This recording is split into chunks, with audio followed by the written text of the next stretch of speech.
They got Willa. They got my daughter. I need to find her. Ah!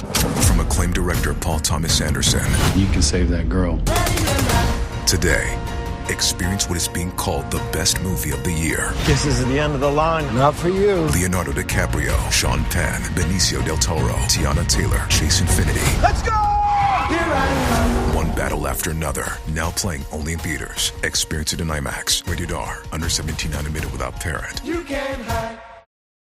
This episode is brought to you by Nespresso and Samra Origins by the Weekend Coffee Collection. Introducing Samra Origins. My collaboration with Nespresso is a connection to my roots, to my mother, Samra. Coffee that hits the right notes. It transports you. Crafted with unique notes and bold, soaring flavors. Experience a taste that moves you. Nespresso and Samra Origins. Discover more at Nespresso.com. This episode is brought to you by Indeed. When your computer breaks, you don't wait for it to magically start working again. You fix the problem. So why wait to hire the people your company desperately needs? Use Indeed's sponsored jobs to hire top talent fast. And even better, you only pay for results. There's no need to wait. Speed up your hiring with a $75 sponsored job credit at Indeed.com/podcast. Terms and conditions apply.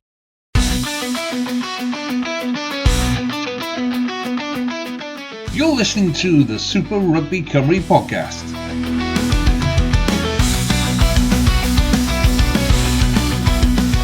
Hello and welcome to this week's edition of the SRC podcast. Joining me, Big M, as always, Double R, Rob Rees, and Bookie John Harris. Good evening, gentlemen. How are we doing? Evening, gents. All good, you? Yeah, good. Thanks, guys. How we doing? All good. Now, it's been a while. It does seem like it's been a while, but there hasn't been that much rugby to chat about, so we're fine. We finally had a live fixture. Thursday Night Lights were back for 1 week only, which that felt like a while. Yeah, it breaks my heart that it's only 1 week. We do still have live games, but not on a Thursday night, which is kind of heartbreaking. So we will start down at Carmarthen Park, where Aberavon turned up, and they really put Carmarthen away. 17-24 in the end. A little poll on Twitter. A lot of people were backing Carmarthen, and John, as the Aberavon faithful, you were the only one willing to back Aberavon for this one, and you were right. So congratulations, my friend. Were you? I'm assuming Carmarthen Park. Yeah, probably not for you. So what was it like watching? What did you make of you guys? Oh, enjoyed that one. No, I didn't get down to Carmarthen Park. Thursday night, there was a party over the in-laws, Christmas party, so they did have to put up with me shouting at the TV while watching it. But it was thoroughly enjoyed that. They finally properly turned up. It felt like still things to work on, but they were much better in this game. I think that's the best they've played this season so far. They were very strong up front. The scrum went really well, which against Carmarthen Quins up there that's great to see, because that's you're going to get tested there. Luke Davis at hooker is looking, well, in my opinion, one of the top hookers in this league. He's just putting in performances week in, week out. He's so low, but stocky, strong, and he just knows what he's doing. The backline, still, I think, a few things to work on, but some great tries again. Corey Lewis-Jenkins showed great strength to score his try right at the end, which got them the bonus point, which I was starting to worry wasn't quite going to come, but I thought I'm glad it did, because I think it was deserved in the end. I think they've left some tries out there as well, personally. I've expected more from Quins because they've been impressive this season, especially at home as well. So that's another reason I was very chuffed with this win, because that's not an easy place to go to and get a result. So I'm a happy, very happy chappy this week. Yeah, like you just said, you were in a very small group of teams to have won at Carmarthen Park so far. Ebbw Vale being the only other team. Cardiff, like we said, were put to the sword in Carmarthen Park. But yeah, from the Quins' perspective, I don't think we ever got out of first gear in that first half, and then going into the second, we didn't get out of second. It's silly mistakes like the second try. An overthrow on a line out on your own 5 meter line. These are simple. Because a early Christmas present, wasn't it? Exactly. These are the basic exits that you work on in training. Everywhere there's certain areas of the field that you work on specifically for exits. Your restarts, anything in your 22, and especially a line out that close to your line. So that was really, really disappointing. I don't know what was going on. I'm assuming the wrong call came in because it looked like everybody was confused. For anyone watching live, there was probably a few too many tries scored. There's a couple knock-ons on either side. Yeah, I think we're lucky there was no TMO on that game. Oh, 100%. I think it would. I think it evened out, though. To be fair. Yeah, it was just the Quins were just it was their own wrong, their own doing really more than anything. They were really passive. Especially that first half. The overthrow, and then just discipline costing them. Early yellow cards. Against 14 men when you're still quite fresh. Aberravon couldn't have asked for much more. So, Rob, you take us away with this one. What's the final word? Yeah, I think Quins are turning to one of these sort of sides this season where, depending on who and where the Scarlets are, depends on, I don't want to say the results that they get in because it's not entirely dependent on that, but you can see the influence that certain players are having in this side. I mean, Aberravon started like an absolute steam train, but I think Quins will take a slight positive that they stopped Aberravon's probably scoring 2 more in that first half. That the game should have been done there. The bonus point should have been wrapped up. But apart from really that 10-minute spell where they scored back-to-back tries in the second half, I never felt Quins looked like they were in the game. You never felt Quins were going to turn the screw in that game, even when they scored their second try and were coming right back into it. You just sort of never felt that they had enough to see that out. Aberravon sort of controlled the game down there, and yeah, I'm a bit disappointed by Quins, if I'm honest. I think it wasn't an easy prediction to make, and I know I went Quins, and it was a difficult one to go either way.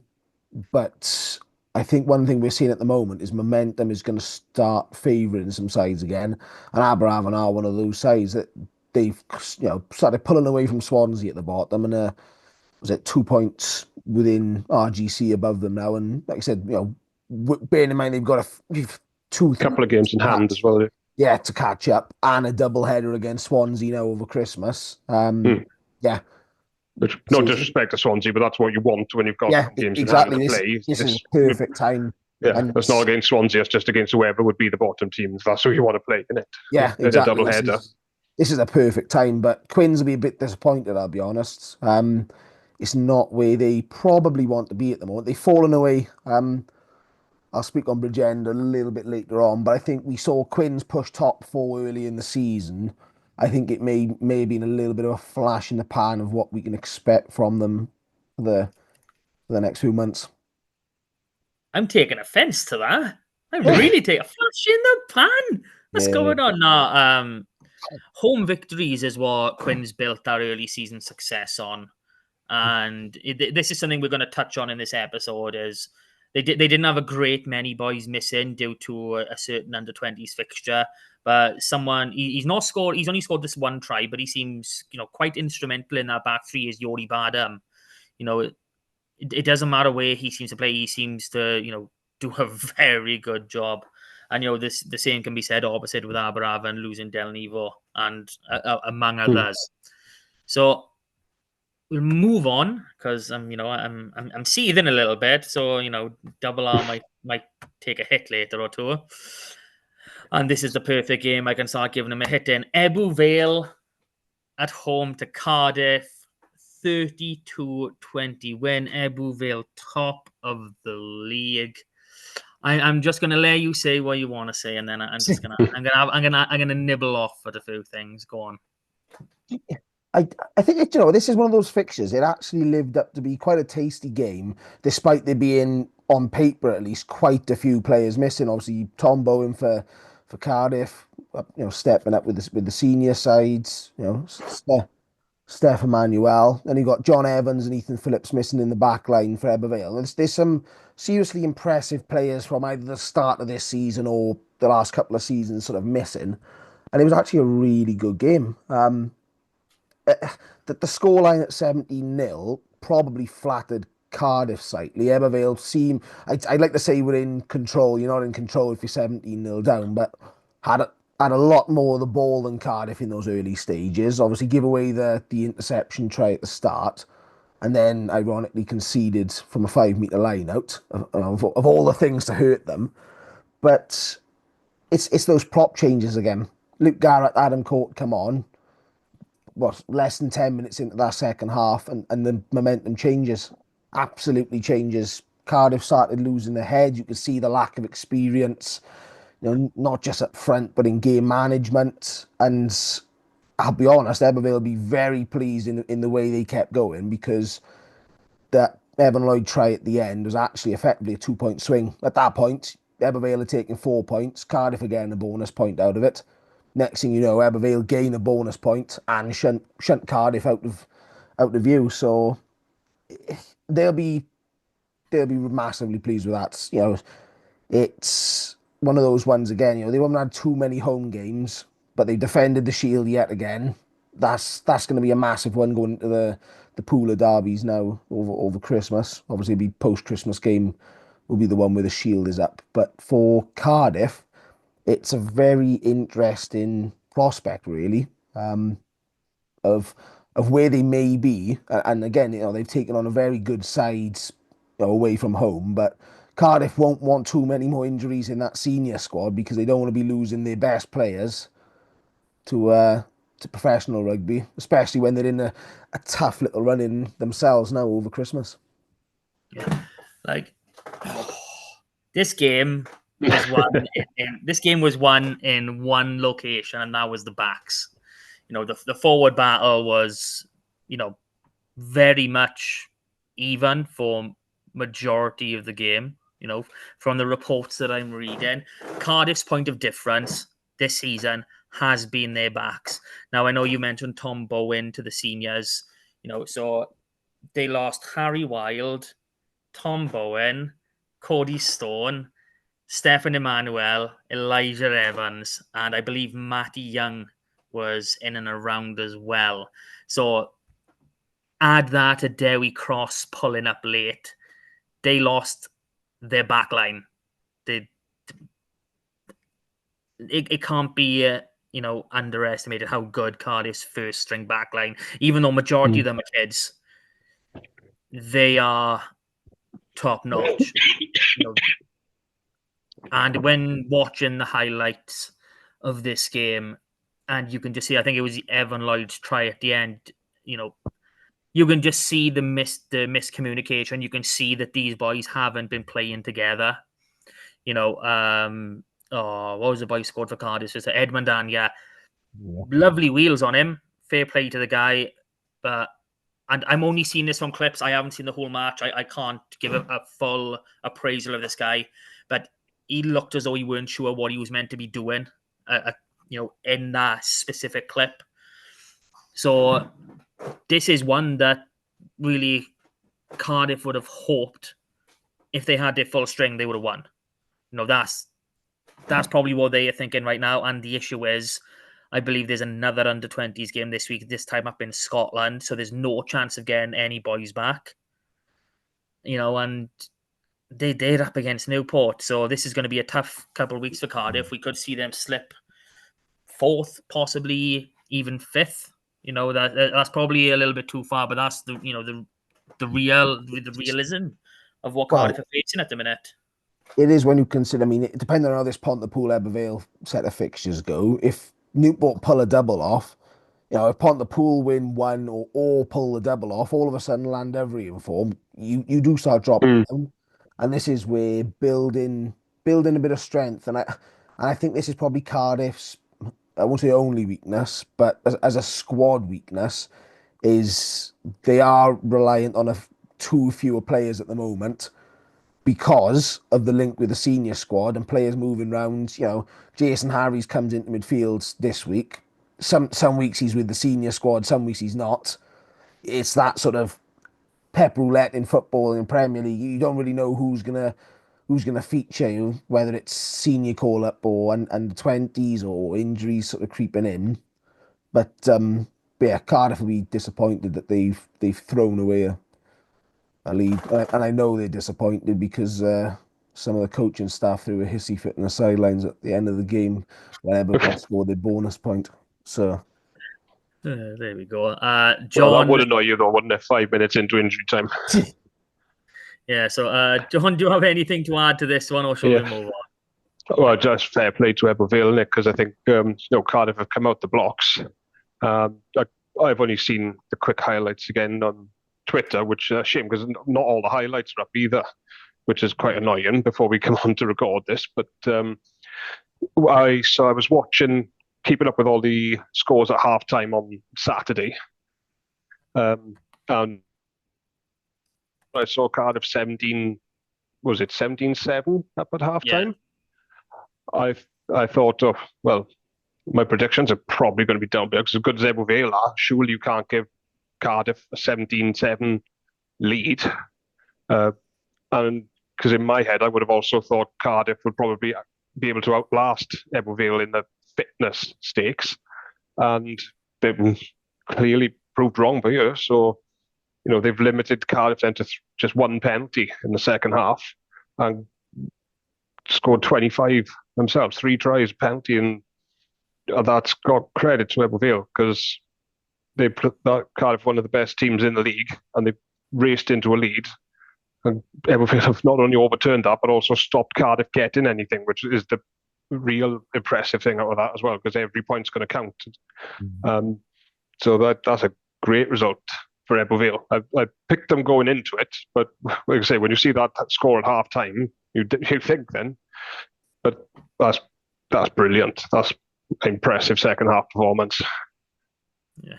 Okay. That brings us on to the next match, which is Llandovery at home to RGC. Ooh, where to begin with this one? 31-23 win for the Drovers. Now, I've got two opinions on this game. The Drovers are showing that they can grind out a win again, but oh my God, did RGC really give them a scare again? RGC will be ruin a few chances in this game. They really had the opportunity to do the double over the Drovers here, and I think it's just showing a lot what type of team they are. They love the artificial surface and they can play on it. So an 8-point loss up at Churchbank, a majority of teams would say, yeah, I'll take that. I'm happy with that. But, RGC will be desperately disappointed that they couldn't have come away with more here. So, bonus point for Llandovery. They're happy. They're moving on. But for me, I'm thinking I want to see this Llandovery side start moving through the gears. It seems they're stuck in third. They can kind of get up to fourth, but they don't really stay there. They're mulling through the season. They've got over their losing patch. They're grinding out wins now. They need to start hitting some form. And I think this double header with Quins, knowing there's a lot of pride on the line in this game, I think it's coming at the perfect time for them. So, Rob, what's the other word on this match bet? Yeah, do you know, I think RGC would be slightly disappointed not to get within that 7 points in the end. As you say, a high scoring affair, but not overly high quality at times.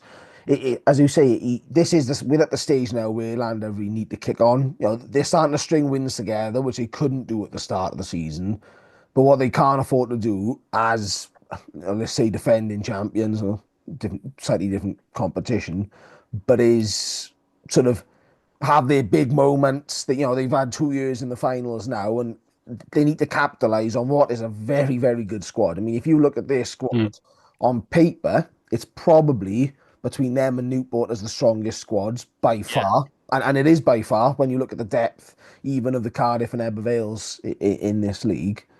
But yeah, at the moment, they don't seem to have that aura of invincibility. They don't seem to have that same high quality assurance of their own work. I mean, conceding 23 points at home, they'd be very pleased to have won the game, but that's sloppy work. You're making hard work of your wins, especially at home.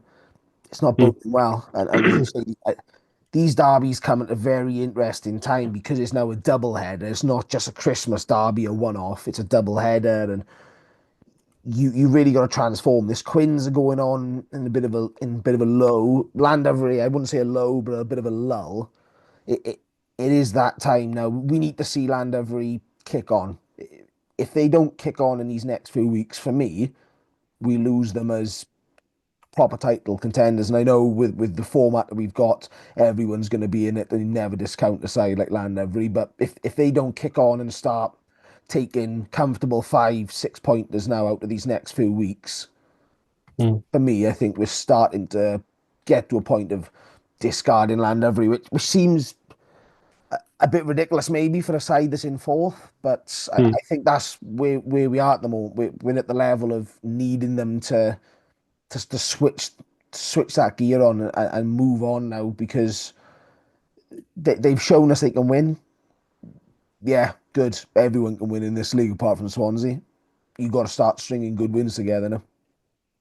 Yeah, and I think a good point to note by here is I think everyone is going to expect them to do the double over Carmarthen. No disrespect to Carmarthen. They're more than capable of grinding out a result and beating the Llandovery side, but it's not what expected. And our final game before the break is Newport at home. So this is a crunch 15 days, really, from that first game against Carmarthen all up to Newport. It's a really important time for Llandovery and really for us as fans to see where they are and what they're about. John, anything more to add?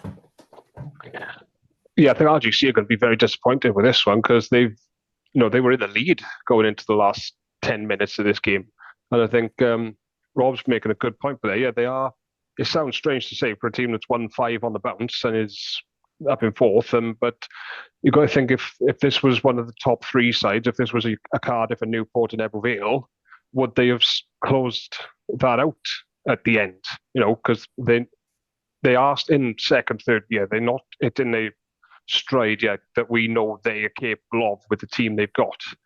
It's a penalty try in the injury time at the very end that has taken them up, given them a bit of breathing space, and taking a bonus point away from RGC, which they'd be gutted about. But going into injury time, and it's a 1-point game, so I wouldn't have called that before the game. So I think they've definitely got to work. They've got to work on something but they're also not playing well and stringing wins together and getting bonus point wins. So they're doing something right. So clearly, if the last 5-10% clicks now, then they're going to be very dangerous. But I guess that's my worry for them. The one when the big 3 sides come down, are these going to turn into losses when they come up against better sides that can finish them off in the last 10 minutes when they're in front? That is the question, and that is something that Eros Evans will have to work on. Now, over to Newport against Swansea. Now, 33-28 to Newport. Obviously, I don't think anyone is surprised that Newport picked up at least 5 points in this game. But I don't want to say that Swansea, had an opportunity to win this one. They really didn't. It was really a second half fight back more than anything, and Newport closing it out. Now, it's great to see the Swansea were able to pick up 2 bonus points in this game. That's absolutely brilliant. They got within the 7. They got 4 tries. Brilliant for them. They had, was it Nagy, if that's how you say his name, from the Ospreys come down. Jamie Cox, wow, he's firing at the minute. Fair play to him. Swansea, that maul is a weapon and it can be used. They just need to get more ball down in the opposition 22. The scorelines at the start of the season with Swansea, weren't very pretty. We're talking, 28 points, away to Bridgend. What was it? 29 to Llandovery, 33 to Pontypool. I think they scored 28 in the first game against Newport as well, didn't they? 27 like that. It was an 8-point game against Newport the first time round, but they seem. I want to pretend. Not pretend. I want to be positive about Swansea. So I think they are building. Where they've gone through games of okay, they have been close. We can do this. They score in tries, which is something that a lot of bottom teams can't say. They've picked up a couple bonus points along the way. I think this is their 3rd try bonus point. They get 3 try scorers, fairly regular. So they are doing things right. It just seems to be defense is their issue. So, John, you're a man that wants Swansea to be successful as long as they're behind Aberafan, as the Australian region man. Well, the first thing I thought when I saw the score was, God, I didn't expect that. So I think what I want to see more than anything from Swansea at the moment is progress. And, I don't think any of us predicted that Swansea were going to come away with 2 points from Newport, which they have done.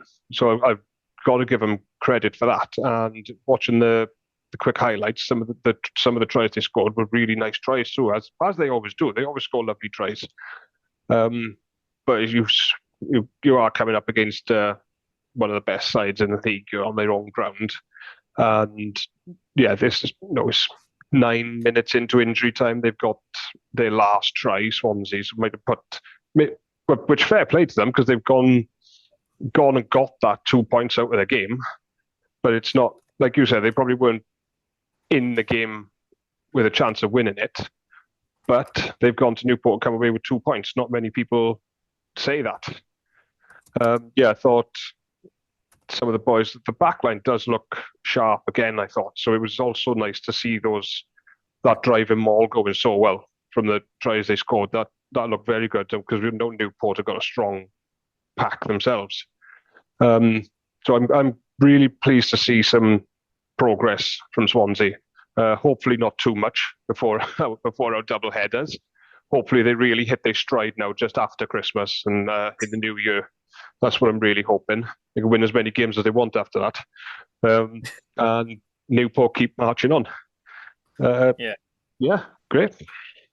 Okay, good on. So Rob, I'll come over to you for the Newport side of things. What are they feeling? Do you know what? It's probably and I feel for Newport because they put their best performance of the season in before we stopped for the internationals. The Ebervale game was cancelled due to the weather, but it feels like we're sort of going back a little bit by you. And a bit like Ty Morris was saying at the start of the season, they're being sloppy. They're letting sides in where they shouldn't be, and sort of stuff like that. I mean, they'll be disappointed with the way that they've let Swansea in you. And sort of, not even that they've let them back into the game, they just let them hang around. They've given them the opportunities, and in a sort of an untypical Newport fashion, Swansea have managed to get a bit of leeway up front. And I think this is the difference with this fixture to Swansea's losses against Llandovery, Pontypool, Ebervale. You've picked 3 of the top 5 sides here. They've all lost. Swansea have lost all of those games. They lost them all in the last 20 minutes against Llandovery and Pontypool, and they pulled away. Ebervale's game, they pulled back slightly in the final 10, but this felt a bit more a complete and rounded performance by Swansea. But yeah, sometimes I feel that this Newport side is a sort of side that needs this sort of fixture going into a tough run. You have two Cardiff games now in the Llandovery fixture that's going to be crucial coming up to the top four in a home tie in the playoffs. But ultimately, there's nothing better than a kick up the backside with a side, and let's be honest, Swansea are struggling. They've got 5 points, no wins at the foot of the table. They could win over Christmas against Aberafon and still not overtake them. This is a wake-up call, I think, for Newport to say, right, we got to get back into our strides. Newport now have got 3 games to catch up on, same as Aberafon. Obviously, they've announced today the Bridgend fixture being redone on January 25th. You know, they've got a tough cup pool coming up as well. They don't want to get drawn into a scrappy affair week in, week out. Newport are a momentum side. They like getting them all going and getting the back line running off a successful pack. And one thing I will say this season, Newport are badly missing is Matt O'Brien at 10. Boom. That was about to be the question that I was going to pose to you. Although I knew that he was in that starting 15 for Ebervale, and he will be when that replay comes back around. Yeah. So is Matt O'Brien really not being there week on week not just an issue in the fact that he's not there, but an issue in the fact that whoever steps into that number 10 shirt, whether it's Karen Penny, who I think is, quite integral to this Newport side when he does play, whether it's a 10 or fullback, or Will Reid, do they have that in the back of their mind that, this shirt isn't mine? If when he turns up, he's taking it off me. So is that an issue for Newport? I think it's probably moreover they haven't got a settled 10, and they haven't done outside of Matt O'Brien for a number of years. I think I said it back at the start of the season. Penny's best performances at that point had come in a fullback jersey, and he doesn't run the show at 10. You can't count on Will Reid. Will Reid's played twice this season in a Newport jersey, and he's an integrated player on the Dragons scene now. So he's going to be one of those that you see once in a blue moon. Especially with busy fixtures in the URC, maybe 3 times this season. So I feel it's one of those moments where Cardiff moved on from Dan Fish, and they haven't fully settled on a fly half, but they've got a few players there that are running the show and have sort of brought that right. This is my sort of shirt, and this is how I'm going to run this. Denford's starting to get into that at Aberafon, and you can start to see the results and the performances coming off the back of it. I think he started every game. Yeah, and that's what I mean. Yeah. You give players this bit of momentum and this bit of a run. I think Newport need to try and find that 10. I don't know if Carwyn Penny is the answer to that. He's a fantastic player. I just don't know if he's the answer to them at fly half at the moment, unfortunately. Yeah. So that is an imposing question. What happens to Newport's number 10? Okay, last game, and this is probably the most bewildering of all the games. Pontypool at home to Bridgend. As always, Bridgend like to start fast, to get themselves into a nice lead. What was it? Ben Evans, one of Bridgend's academy or pathway players, got a nice try. Was it his debut? I'm not quite. There we go. A try on debut for a Bridgend product. Now, not an Osprey product, a Bridgend product. So that's brilliant to see that pathways outside of the regions are working, and it's what we want to see more of. But 58-25 to Pontypool. Bridgend 2 scores up at half time. How do they lose 48-5 in that second half? Like my head is gone. Rob, you were really interested in Pontypool being the Ebbw Vale guy. So my head, I still can't wrap it around there.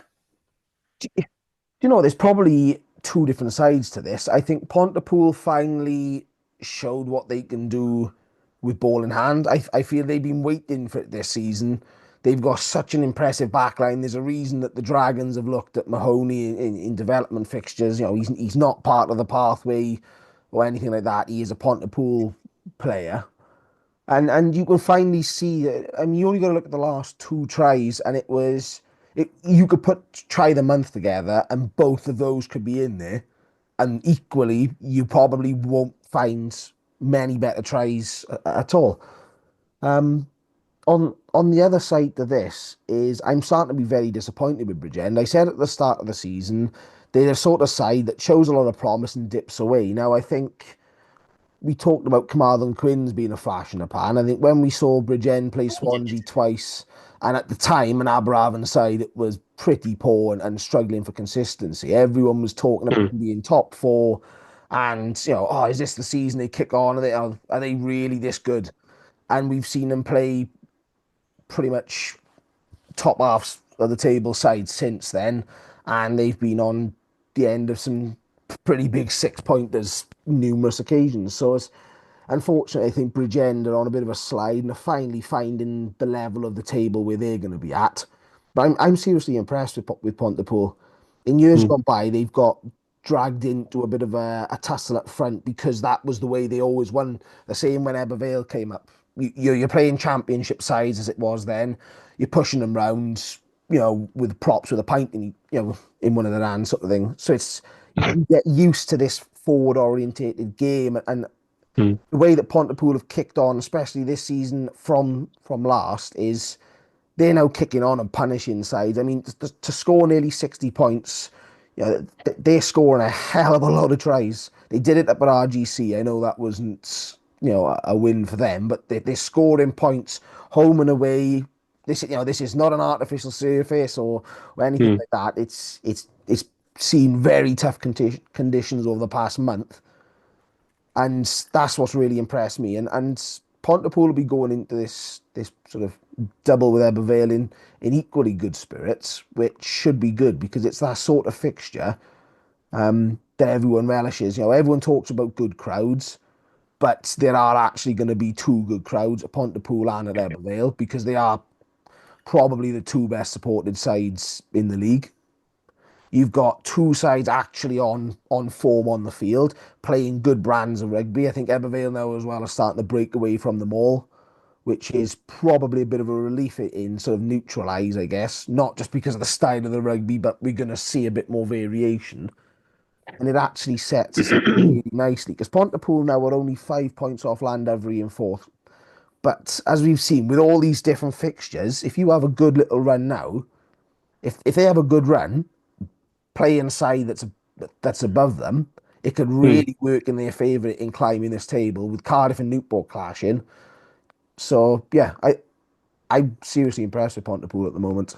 I think this is their time to kick on now. We've said about Llandovery, this is Pontypool's time to kick on. They didn't quite do it last year.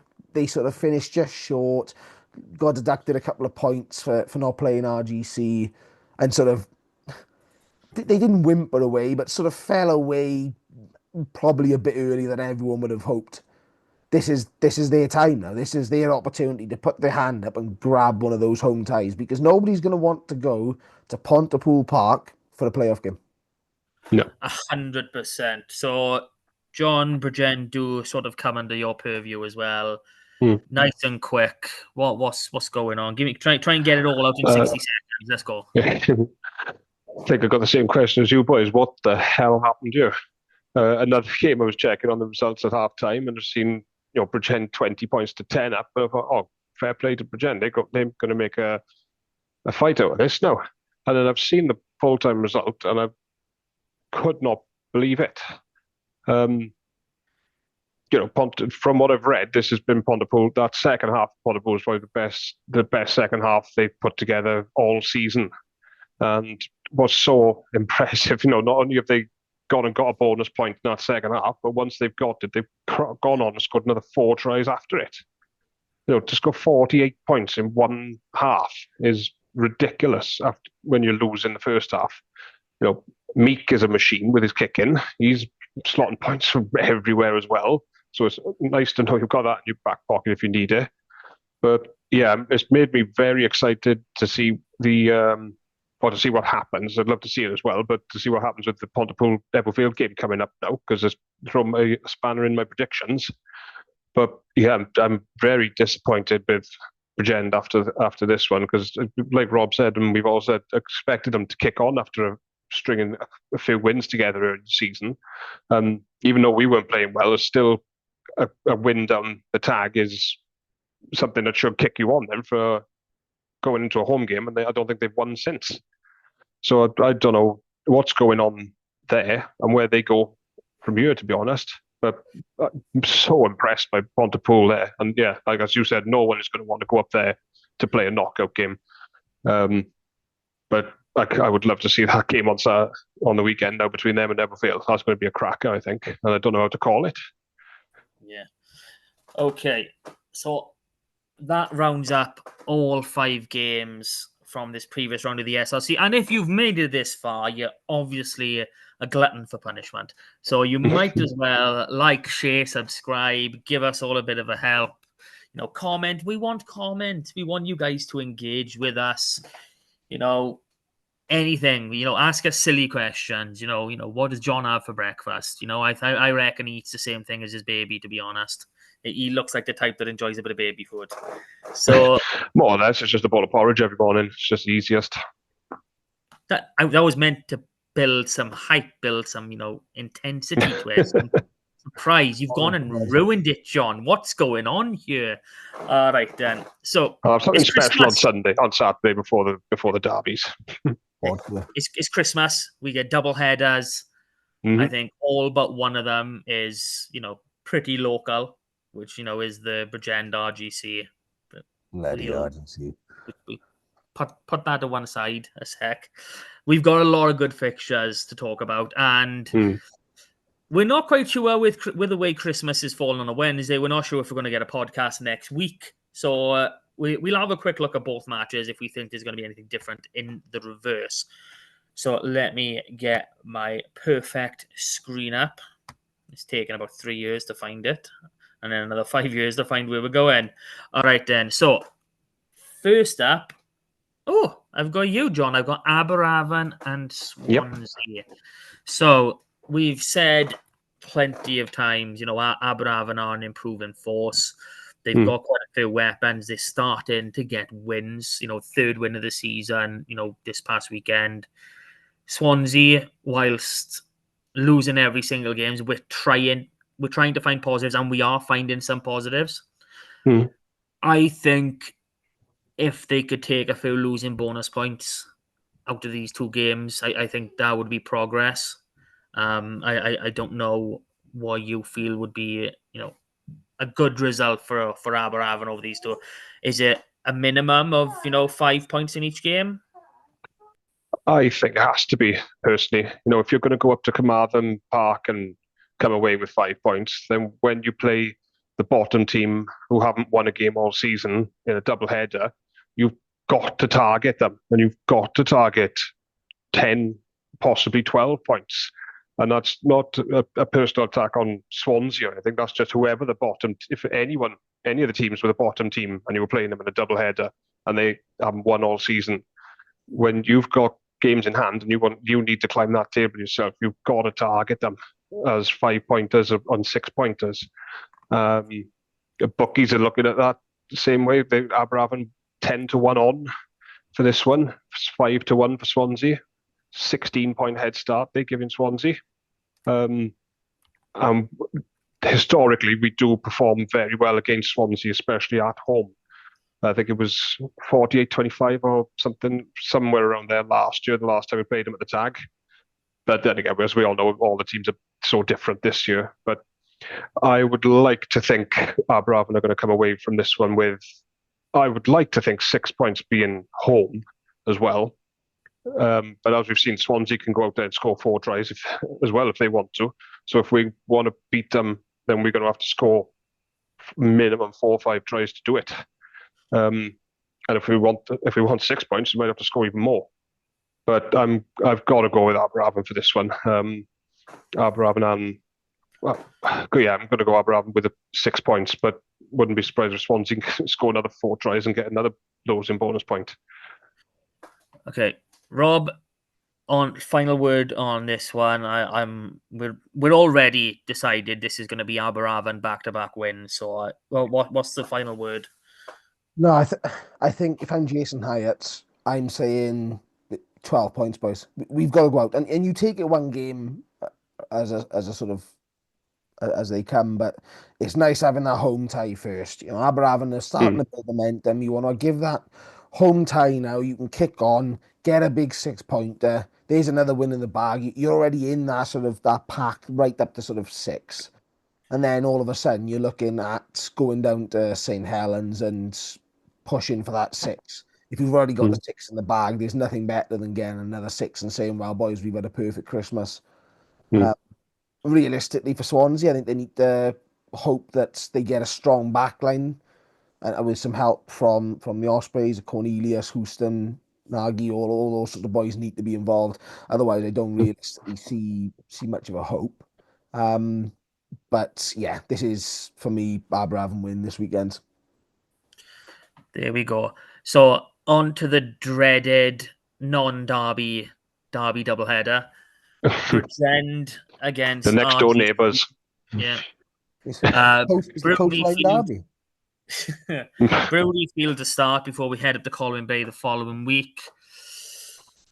If this was an artificial surface, I would be back in RGC for the double, but purely because it's not. Bridgend do like fast starts. They are capable of scoring points, like just like Swansea. We need to remember that. And Bridgend have got over the line more than once. I want to say more than once this season. I might have to double check that now, but yeah, I do feel like Bridgend are gonna get the job done at home, but I kind of think they're gonna be put to the sword up in RGC. Rob, I'll come to you for this one. Yeah, I think this weekend's fixture at the Brewery Field has got a bit of a feel that it could be a 40-30 sort of game, you know, really big high scoring points, and it's whoever scores first and gets that sort of head start, sort of sees it out. I do see Bridgend nicking it down at their place, but then I think this is a battle of the home fields. RGC, I think, win the reverse fixture up in Colwyn Bay. But yeah, I'm looking at this fixture to be a 10-12 try sort of fest with 3 points. Okay, John, over to you. It seems that we're very much in line this week so far. Can you tell us anything different? Have the bookies said they're going to do it? Bookies have got Bridgend favourites at 4-7, 5-4 for RGC. Only 4 points they're giving them in the handicap though. But I think all day I've been thinking I'm going just all home wins at this weekend. But I think just through this pod now, I've literally talked myself into going for RGC for this one. Just because I've been waiting for a Bridgend to kick on and keeping faith with them, and they keep disappointing me. No, sorry, Bridgend, but RGC have gone down to Church Bank and, you know, been leading with 10 minutes to go and given a very good account of themselves. And I just don't, you know, losing becomes a habit as well. And is it 6 in a row they're on now? And I could see it's going to be close. It's going to be one score, I think. But I'm going to go for an RGC win for this one. Probably. Well, I think if whoever wins it'll be with a bonus point, because I think, we're going to see some tries in this game. So it'll be a 5-pointer for RGC, but could easily be 2 bonus points then for Bridgend, because I think they'll score tries as well, and they'll be close to them. But RGC for the win. And then when they go back up there, on their pitch as well, and with the home advantage, I'm going to have to go RGC again. So I'm thinking 2 wins for RGC and two 5-pointers, maybe a 6-pointer up there. Happy days. Okay, Llandovery against Carmarthen is the next one. Churchbank to start, and then Carmarthen Park after Christmas. I talked earlier, and I said Llandovery are probably favourites for both of these games, but I've been mulling it around in my head. I'm looking at the regional game. This first home fixture, I'm back at Llandovery. There's no way around it. But I'm thinking Scarlets Ospreys on the 21st. There's then 10 days, actually 11 days, I believe, until their next fixture. So the 28th falls a few days before that game. So I think we might see Carmarthen loaded with a few Scarlets for that home fixture. So for that reason, and I like being different every now and then, I'm going to go for home wins galore in this fixture. I think the Drovers are going to do it up there. They're going to put on a hell of a show. They're going to get the 6 points. But then I think Carmarthen are going to turn it around and really dig it out and win at home. So John, straight back to you. What are you thinking? I was exactly the same, but thinking there's got to be a Llandovery double header, especially after we've gone up to Carmarthen Park and come away with points as well. But the bookies have got Llandovery for this first one 1-6. Carmarthen wins 3-1. They're giving them a 12-point head start. I'm going to go for I think Llandovery home definitely bonus point win, possibly six. And I've got that little feeling as well. Something's telling me when they come back down to Carmarthen Park, Carmarthen are going to sneak a win down there. So I'm going to go for home first game Llandovery, and then Carmarthen wins home as well. Yay! I'm liking it. I'm liking it's got a feeling. Wins. Why couldn't I get this feeling for bloody Swansea? Come on, guys. Rob, last one on this game. I'm actually bucking the trends. I think Llandovery will. I think this home game at Church Bank, sort of the first part of the double header, I think that is one of these fixtures we're going to see Llandovery kick on. I can see them giving that sort of 36-15 sort of vibe. Not an absolute hammering, but can get a 6 pointer out of it. But at the moment, I think Llandovery are a momentum side, but they're also a side that just pulls wins out of nowhere. And I think they combat the strengths of Quins very well, even if there are regional players dropped in. But for me, that's still too strong aside from Llandovery. So I'm actually going with a Llandovery double, but I can see the first one being a blowout. I can see the second one being a bit more competitive, unless Quins don't get their Scarlets. And like I said at the start of the pod, flash in the pan. just to wind you up, Ben. Just to wind you up, Ben. He's saying that word. He's like, he's tightening his own noose by you. You know what I mean? Because we're coming on to Pontypool Ebbw next. So that's not going away anytime soon now, is it? On this pod. Wow, that's going to be every week now. It is. But I give him a cool nickname. I give him Double R. Double R sounds awesome. You know what I mean? It's like a Team Rocket kind of thing. The rolling R. That's what he is. Okay, Rob. This has got to be. This is your territory. Pontypool, Ebbw Vale. This is the derby.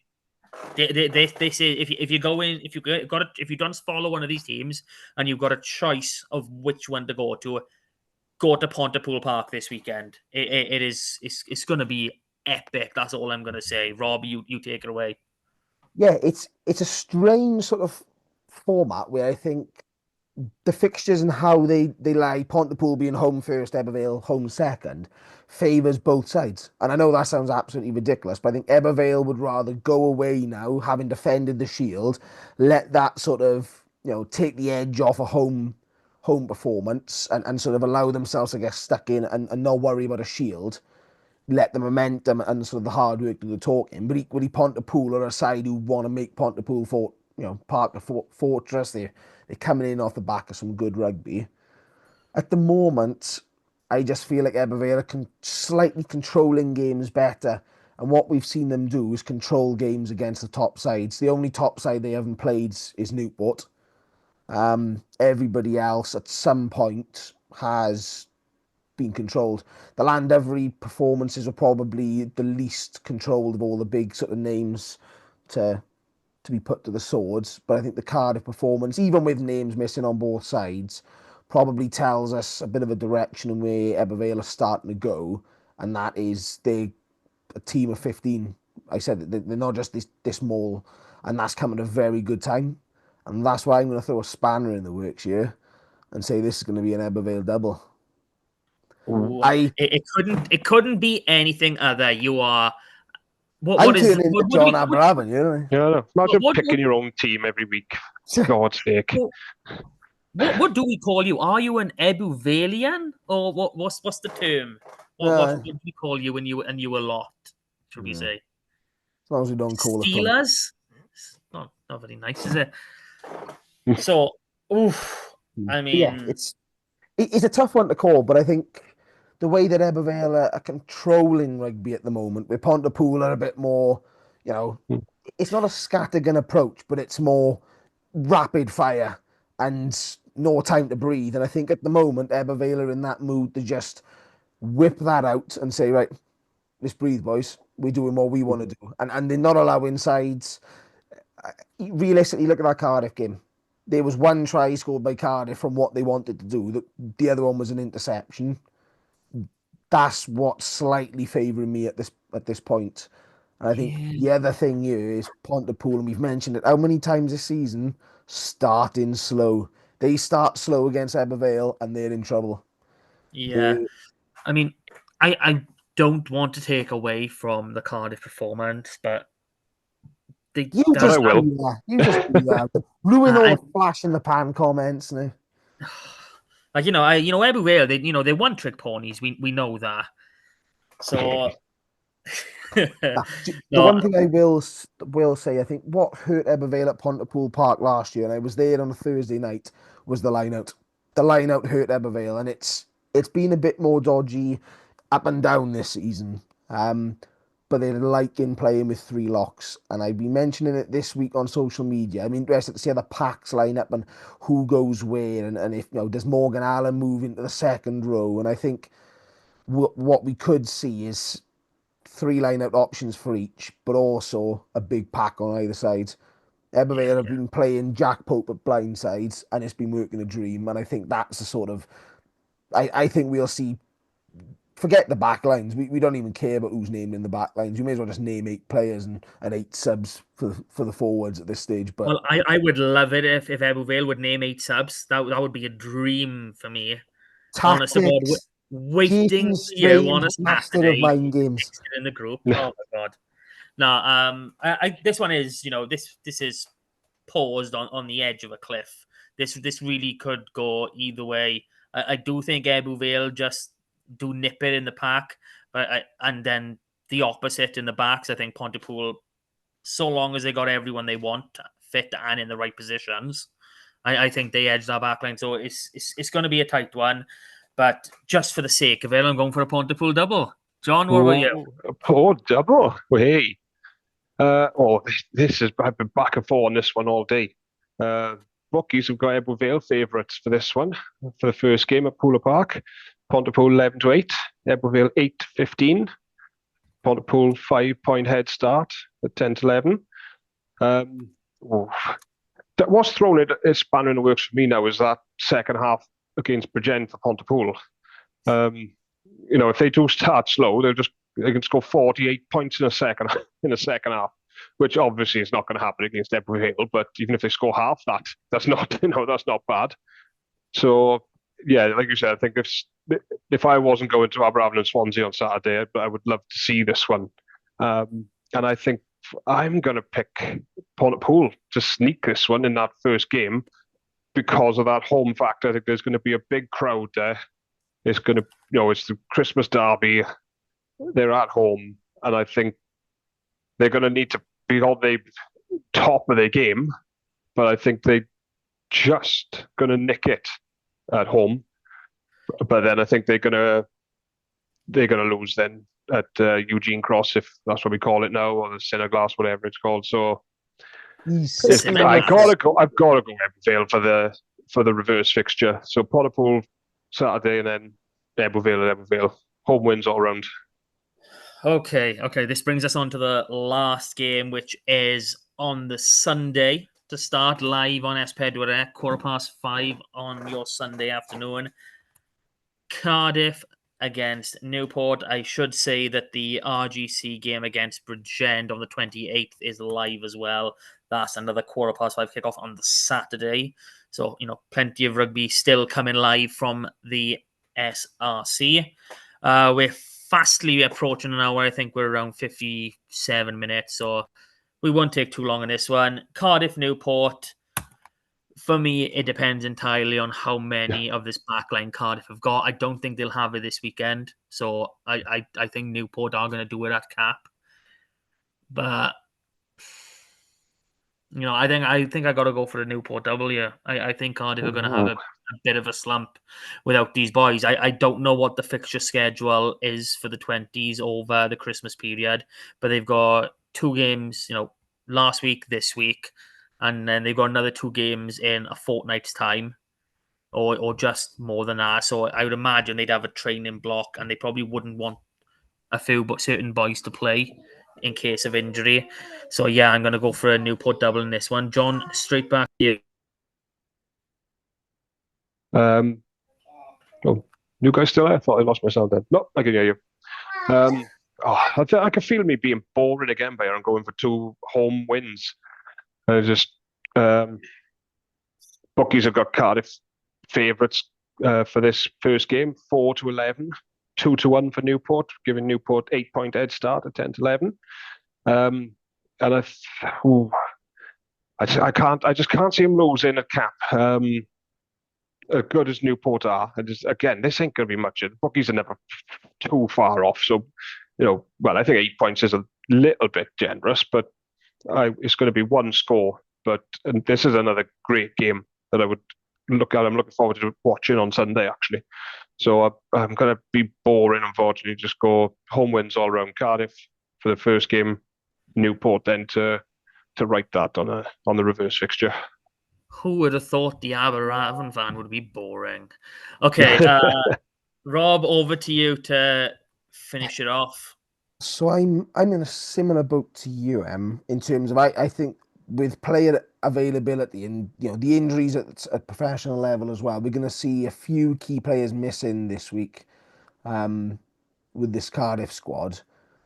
But the difference is I can see some bounce back somewhere. For me, it's a difficult one because I think if Newport get a bit of momentum, they're the sort of side that could go on a bit of a run now and they'll do the double. But for me, I'm splitting it 1-1, but I'm going away wins on both counts. Newport are going to sneak it this weekend, and Cardiff will sneak the reverse. I don't fancy Cardiff wanting to lose 3 in a row. I think they're the sort of side that like bouncing back. They'll find players from somewhere. They'll dust off Gareth Edwards and everybody else will be in that back line come the reverse fixture if they do happen to lose this weekend. But yeah, this is probably a confusing and difficult one to call because the bookies odds and sort of the form and everything so close would suggest Cardiff and probably Newport win at home. But then you've got to take into consideration the injuries and sort of who's going to be available. I didn't even think about the regional injuries to Cardiff from Europe, and if there's any of them. Get over.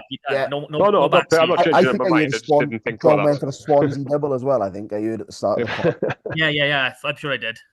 Try and be a bit believable. Yeah, I think this is the fixture I think that really cracks this top 4 wide open.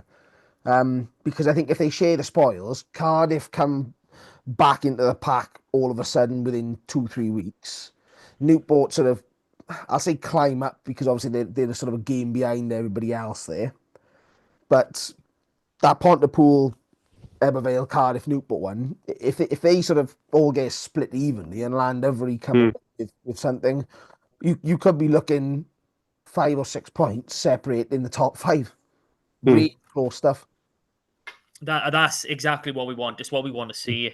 It'd be great if it 5 or 6 separated 1st to 10th, but things like that just don't seem to happen. We do see a bit of a split form in this league. 1st to 5th, 6th to 9th, and then Swansea. Sure. But there's a lot of interest in battles. The way the playoffs are set up, everyone being involved. Certain finishing positions give you slightly better parity. You'd rather finish, maybe 8th instead of 6th. So you know what I mean? It's really weird how we're set up, So that rounds us off. We've got lots of different predictions, which I love. I'm glad we're not all, a hive mind, as some people seem to be in the world of rugby Cymraeg. But there we are. Thank you, everybody, for listening. We will get back to you as soon as we can. Might not be till the new year. But until then, Merry Christmas. Happy New Year. Thank you, boys, for joining me. And we'll do it all again as soon as we can. Bye. If you see any of us at a game, I'll have a lager. Ta-ra, everyone. Bye.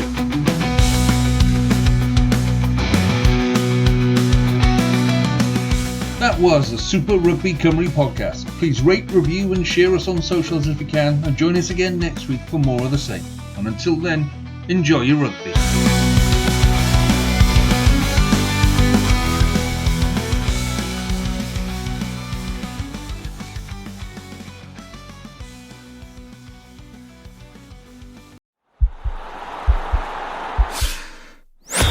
This podcast is part of the Sports Social Podcast Network.